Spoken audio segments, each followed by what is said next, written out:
Au menu du Weekly, de grosses rumeurs sur la prochaine Apple Watch. On va parler de la disparition des disques durs classiques au profit des SSD. Une entreprise chinoise a mis au point un petit robot tout mignon pour nous aider dans notre quotidien. Octogone entre Elon Musk et Mark Zuckerberg. Et on va finir avec la fin de Skyblog. Le Weekly Tech, c'est parti. On se remet à peine des annonces de la WWDC 2023 que les rumeurs commencent déjà à fuser de tous les côtés. Rappelez-vous, le 5 juin dernier, on a pu enfin découvrir le casque de réalité virtuelle d'Apple, le Vision Pro. À la base, cette première conférence est prévue pour annoncer les nouveautés software, c'est-à-dire les logiciels comme iOS, macOS, etc. Mais bon, comment dire que Apple a aussi annoncé un nouveau modèle de MacBook Air, la version 15 pouces avec une puce M2. Les bruits de couloir parlaient déjà de ce fameux MacBook Air 15 pouces depuis quelques semaines avant l'annonce officielle, donc bon, les secrets d'entreprise ne sont pas toujours très bien gardés. Et si vous suivez l'actualité tech de très près, vous savez qu'Apple propose toujours une deuxième conférence, en général pendant le mois de septembre. C'est le moment où la marque nous montre les nouvelles versions d'iPhone et autres matos Apple. Et pour le coup, les premières rumeurs nous sifflent à l'oreille qu'une Apple Watch bien particulière pourrait venir au monde. Alors que de grandes marques comme Motorola ou Samsung nous montrent déjà des produits avec des écrans qui s'enroulent, Apple pourrait bien emprunter cette voie. En général, Apple n'aime pas être pionnière sur une technologie. Mis à part le premier iPhone en 2007, on ne découvre pas forcément de nouvelles technologies révolutionnaires chez Apple. Donc à faire, autant laisser les autres passer le crash test et passer juste derrière eux avec des technologies plus abouties. Les produits Apple sont connus pour être assez robustes et dans le même timing, on découvre déjà les premières usures sévères de smartphones pliants. Apple a déposé récemment un brevet pour une Apple Watch qui pourrait bien être la série 9 qui sera dotée d'un écran d'un nouveau type. Sur la forme, on retrouve peu ou prou la même chose. C'est au niveau de l'écran que tout change, puisqu'Apple semble vouloir s'introduire dans le milieu de la dalle pliante. L'écran sera flexible pour s'enrouler sur les côtés de la montre, dans le but de laisser à l'utilisateur le choix sur la taille de son cadran. La flexibilité permettra d'agrandir l'écran pour améliorer votre affichage, et ces mêmes écrans seront reliés de manière invisible via ce que l'on appelle des câbles rubans. En gros, une Apple Watch qui nous permettra d'étirer notre écran, sans plus qu'à savoir comment le logiciel va s'adapter à ce changement majeur. Mais connaissant Apple et leurs OS toujours bien ficelés, on ne devrait pas trop s'inquiéter. Et vous alors? Est-ce que vous êtes chaud pour avoir une montre avec un écran pliant au bout du poignet? Dites-le nous dans les commentaires.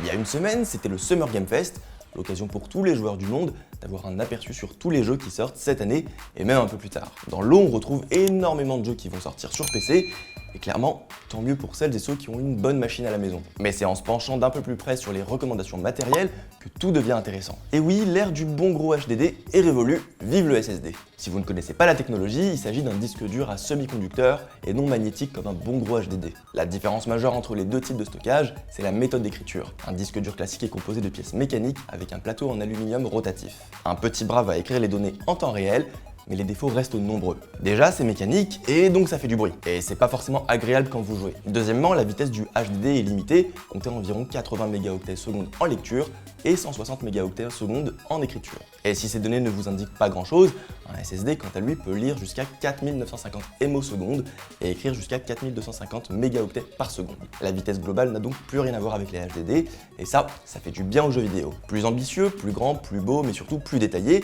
Les jeux vidéo récents demandent énormément de ressources de la part de nos machines. C'est pas pour rien que Sony et Xbox ont tous deux opté pour un SSD sur leur nouvelle console. Avec cette vitesse largement plus haute, vos jeux peuvent charger beaucoup plus vite et ça se ressent encore plus sur les temps de chargement. Un SSD SATA ou un SSD M2 peuvent facilement diviser par 3, 4, 5 fois le temps total d'un chargement. Et je vous parle même pas de la vitesse de démarrage d'un ordinateur ou d'une console avec un SSD. Autant dire que le SSD est le nouvel outil magique des développeurs puisqu'il facilite grandement la vie des joueurs.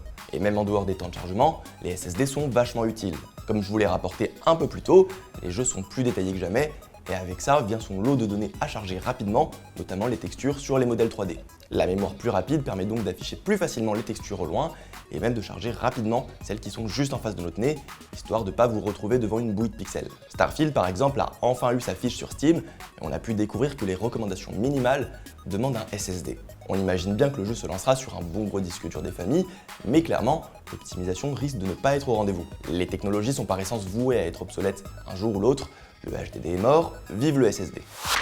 Depuis 2017-2018, on a souvent droit à des vidéos assez impressionnantes de certaines compagnies du domaine de la robotique. En haut du classement, on peut évidemment parler de Boston Dynamics, une entreprise américaine qui met au point des robots capables de marcher, sauter, porter des charges lourdes et même faire des saltos. Les applications sont nombreuses, mais la plupart du temps, ça tourne autour de l'aide pour diverses tâches, comme l'assistance pour les métiers pénibles ou bien les technologies militaires. Mais tant qu'à faire, avec l'essor de ce genre de technologie, certaines entreprises se penchent sur d'autres utilisations. C'est le cas de l'organisation Joyful Robotics, fondée par Li Ming, un ancien de chez Xiaomi. L'entreprise a mis au point un robot équipé d'un système d'exploitation Android modifié dénommé GUI. Ce petit robot est une sorte de compagnon de bureau quasi immobile. Il est équipé d'un écran couleur de 2,1 pouces pour interagir directement via l'interface Android. Son interface, justement, ça lui permet de faire énormément de choses. On retrouve différents modes, comme le mode animal de compagnie et le mode fonction par exemple. On peut donc interagir avec le robot grâce à nos mouvements de main, un peu à la manière d'un animal de compagnie. Il réagit à nos mouvements, d'où l'appellation compagnon de bureau finalement. Mais pour le coup, c'est pas juste un énième robot qui sert à rien. Et c'est là que ça devient beaucoup plus intéressant. Je vous parlais des modes de fonctionnalité, et ce robot en propose actuellement 4 et un 5e serait déjà en route du côté de Joyful Robotics. Avec les différentes mises à jour, le robot sous Android permet de télécharger vos applications smartphone directement sur son interface GUI, et que ce soit pour consulter vos mails ou même lancer une visio. Mais vous allez me dire, comment on fait pour utiliser des applications sur un écran aussi petit? L'entreprise Joyful Robotics prévoit de créer des applications et d'en adapter certaines pour être utilisées directement sur votre petit robot. Avec l'essor de l'intelligence artificielle, l'organisation réfléchit même en ce moment à intégrer un modèle de langage à la ChatGPT ou Google Bard, ce qui rendrait encore plus pertinent puisqu'il apportera des réponses beaucoup plus précises. Même si la robotique domestique n'a jamais vraiment fonctionné, les avancées technologiques, autant sur les logiciels que sur l'intelligence artificielle, vont peut-être permettre la démocratisation de ce genre de compagnon. Et qui sait, peut-être qu'un jour, on se baladera tous avec un petit robot à la BD1 de Star Wars Jedi Fallen Order.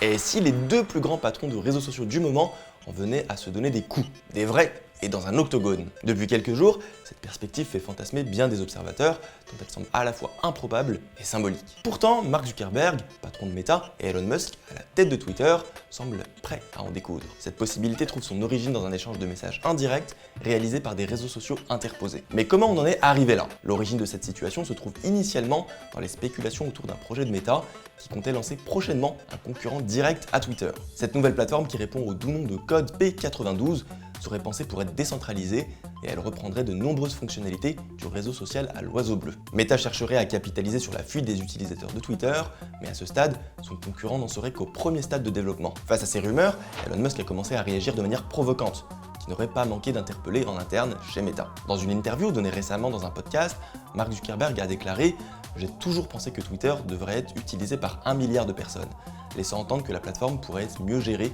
et plus attractive. En janvier 2023, Twitter rassemblait 556 millions de membres actifs. Sur Twitter, Elon Musk a répondu à une publication de Alex Hiss, journaliste de The Verge.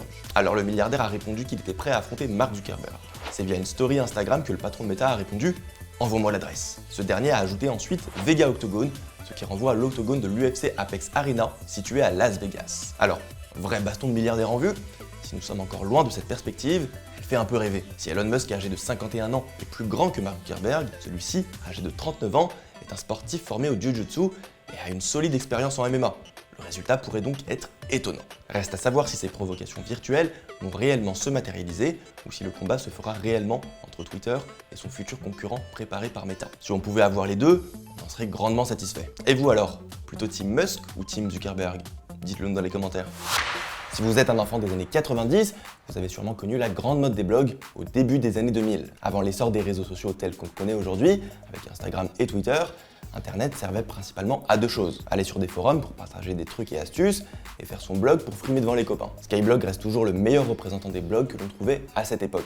Son site internet à l'allure ultra kitsch et son langage SMS pour les jeunes en faisaient l'endroit parfait pour poster nos vidéos, nos photos et tout plein d'autres trucs, que ce soit sur nous-mêmes ou pour une communauté précise. Vous avez contribué à créer un des premiers réseaux sociaux au monde. Vous étiez les pionniers d'un mode de communication, d'échange collectif qui allait changer nos sociétés. Vous avez inventé l'intimité partagée, toute une génération créative, artistique, du son, de l'écrit, de l'image a fait ses premiers pas sur les skyblogs. Ce communiqué officiel nous rappelle à quel point ce site était important au début des années 2000, mais surtout à quel point il a participé indirectement à la création d'autres réseaux sociaux. Skyblog a été créé en 2002 avec un pic d'activité en 2007, ce qui l'a placé en tant que 17e plateforme la plus visitée de cette année-là. Puis est arrivé MySpace et tous les autres réseaux sociaux que l'on connaît bien aujourd'hui. Tout était à inventer et à cette époque, Facebook n'existait même pas encore. Les sites qui marchaient le mieux étaient surtout ceux avec des forums. Typiquement jeuxvideo.com avec des forums qui sont toujours opérationnels aujourd'hui. C'est sur la radio Skyrock que la nouvelle a été officiellement annoncée. Skyblog va disparaître définitivement le 21 août prochain. Mais alors, où toutes ces données vont-elles partir? Selon le groupe, toutes nos données personnelles et nos publications seront stockées aux archives nationales. Donc plus tard, nos petits-enfants pourront découvrir des photos de nous assez honteuses, donc j'espère que vous avez bien trié vos images sur votre Skyblog. C'est une nouvelle page de l'histoire du web qui se tourne, Internet change très vite et je suis sûr que les plus jeunes d'entre vous ne connaissent même pas l'existence de Skyblog. Ou alors vous en avez peut-être entendu parler une fois par votre grand frère sans réellement comprendre l'ampleur de Skyblog. Il vous reste officiellement 2 petits mois pour retrouver vos identifiants Skyblog et télécharger vos données. Sans cela, tout sera mis à disposition des archives nationales et rendu public. Le Weekly Tech, c'est fini pour aujourd'hui. On se retrouve bientôt pour la suite.